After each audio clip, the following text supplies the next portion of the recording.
जय माँ भगवती, जय माता रानी। आप सब कैसे हो? अच्छे हो ना? अच्छे ही रहना। तो आज हम कहानी कहने जा रहे हैं माता रानी की, तो ज़रूर सुनना और हमारे चैनल को सब्सक्राइब, लाइक, कमेंट ज़रूर करना। तो कहानी कहते हैं, एक गांव में एक राजा था। एक नगरी में एक राजा था।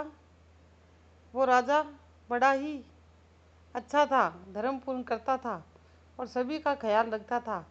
लेकिन उसी के दरबार में कुछ गद्दार थे जो उसकी सारी खबर दूसरे राजाओं को दिया करते थे और उन राजाओं ने मौका देख के उनसे युद्ध किया। युद्ध करके उनके सारा राजपाट छीन लिया। जो नगरी में जो लोग रहते थे वो लोग भी अब उस राजा के हो गए। उनके हाथी घोड़े भी उस राजा के हो गए। उनके पास कुछ नहीं रहा। तो राजा ने सोचा, अब मेरा यहाँ कुछ नहीं, तो मैं वन में चला जाता हूँ। राजा वन में चला जाता है और वहाँ इधर उधर भटकता रहता है। वहाँ उसे एक आदमी और मिलता है जिसका नाम भोला होता है और वो व्यक्ति उसे मिलता है। तब राजा उसे नमस्कार करता है। वो व्यक्ति भी झुक के राजा को प्रणाम करता है और बोलता है, राजा जी आप यहाँ कैसे?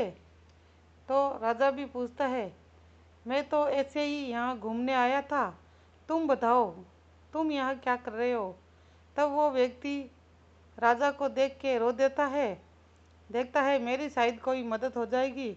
लेकिन राजा के और व्यक्ति के एक जैसे ही हाल थे, कौन किसकी क्या मदद करे। व्यक्ति ने कहा, मेरी स्त्री और पुत्र ने मुझे घर से निकाल दिया है और मेरे स्त्री और पुत्र ने मुझे घर से निकाल दिया है और धन के लालच में आकर अब मैं क्या करूं? इधर उधर वन में भटक रहा हूँ। जो भी कोई देता है वो खा लेता हूँ, नहीं तो भूखा प्यासा फिरता हूँ। पता नहीं क्यों किया उन लोगों ने ऐसा। उन्हीं के लिए तो था सारा धन, लेकिन वो इतने धन के मोह में आ गए कि मुझे ही घर से निकाल दिया। अब मुझे ये चिंता हो रही है। अब मुझे चिंता हो रही है, पता नहीं घर में सब लोग कैसे रहते होंगे, अच्छे से रहते हैं या वो आपस में ही झगड़ा करते हैं। पता नहीं मेरे पुत्रों का क्या हाल होगा, क्या हाल मेरी स्त्री का होगा, क्या मेरे पड़ोसियों के कुटुंब कबीले के होगा। तो राजा कहता है, जिन लोगों ने तुम्हें घर से निकाल दिया कुछ धन के लालच में आकर, उन्हीं की चिंता क्यों कर रहे हो? लेकिन राजा ने कहा, मेरे मन में भी कई ख्याल आ रहे हैं, लेकिन क्या करूं? और मैं अब ये भी जानता हूँ वो कुछ मेरा नहीं है। मेरा हाथी पता नहीं कैसे उन लोगों के पास रहता होगा, पता नहीं क्या भोजन करता होगा। और मेरा कुटुंब कबीला जो कभी मेरा था, आज पता नहीं वो लोग कैसे रखते होंगे। और जो लोग मेरे पीछे आगे पीछे फिरते थे, मैं उनकी मदद करता था, आज एक भी इंसान मेरे पीछे नहीं आया और ना कुछ मुझे दे के गया। ये भी नहीं सोचा कि मैं भूखा प्यासा यहाँ वन में भटक रहा हूँ। फिर भी मुझे उन लोगों की चिंता हो रही है। आखिर ऐसा क्यों हो रहा है हम लोगों के साथ? हम उन लोगों की चिंता क्यों कर रहे हैं जिन्होंने हमारी कोई परवाह ही नहीं? आखिर ऐसा क्यों है? इसका जवाब कौन देगा हमें? तब वो भटकते भटकते वन में एक ऋषि की कुटिया दिखाई देती है। उस कुटिया में चले जाते हैं और वहाँ जाके वो प्रश्न करते हैं, हे ऋषि आप हमें बताइए कि हम दोनों ही मनुष्य हैं, समझदार भी है, लेकिन इसका हाल भी मेरे जैसा है और मेरा हाल भी इसके जैसा है। इसे इसकी स्त्री पुरुष ने, स्त्री और बच्चों ने इसको घर से निकाल दिया धन के लालच में आके। कुटुंब कबीले ने भी इसका साथ नहीं दिया, सभी इसके खिलाफ थे, लेकिन फिर भी इसको उन सब की चिंता हो रही है। हे ऋषि मुनि आप ही बताइए ऐसा क्यों हो रहा है? और मैं भी मेरा राजपाट की चिंता कर रहा हूँ, जो मैं जानता हूँ अब वो मेरा नहीं रहा, फिर भी मुझे उसके बारे में चिंता हो रही है। हे मुनि आप बताइए, हम समझदार मनुष्य होकर भी ये सब क्यों सोच रहे हैं? तब ऋषि मुनि ने कहा कि ये तो सोचना संभव है।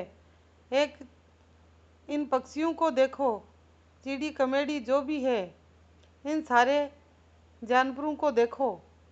चिड़िया जब दाना लेके आती है और उसे बहुत कम दाना हाथ आता है तो वो अपने मुंह में दाना लेके खुद भूखी प्यासी रहती है और अपने बच्चों के मुंह में बड़े प्यार से दाना खिलाती है।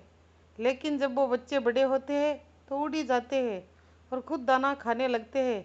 वो चिड़िया के मुंह में वापस दाना नहीं डालते। लेकिन यह मोह माया है और यह माँ भगवती की रचाई हुई मोह माया है। अगर दुनिया मोह माया में नहीं पड़ती तो कोई किसी का नहीं होता। इसीलिए हम तो आखिर मनुष्य है, अपना कर्तव्य निभाएंगे ही। जिनकी हमें चिंता करनी है उनकी हम तो करेंगे ही। लेकिन इन पशु पक्षियों को देखो, अपनी बिल्कुल चिंता नहीं करते हैं और अपने बच्चों की चिंता करते हैं और उनके मुंह में दाना डालते हैं, चाहे वो खुद भूखे ही रहो, लेकिन बड़े चाव से उन्हें खिलाते हैं, फिर खुद के लिए कहीं दाना लेने जाते हैं। तो ये माँ भगवती की मोह माया है। इसे इसीलिए एक रूप माता का मोहिनी था और वो उनके मोह में बड़े बड़े ही आ जाते हैं। जो बड़े बड़े ज्ञानी होते हैं वहीं भी इस माया के जाल में फंस जाते हैं। तो हम आप दोनों तो क्या हो, फंस ही जाओगे। इस पूरा संसार भी फंसा हुआ है इस मोह माया में। अगर नहीं फंसता तो कोई किसी का नहीं होता और कोई किसी की चिंता नहीं करता।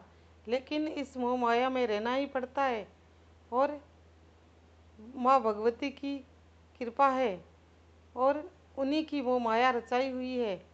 जय माँ भगवती। आप सबको हमारी ये कहानी कैसी लगी? अच्छी लगी तो लाइक सब्सक्राइब कमेंट ज़रूर करना। जय माँ भगवती, जय माँ दुर्गा।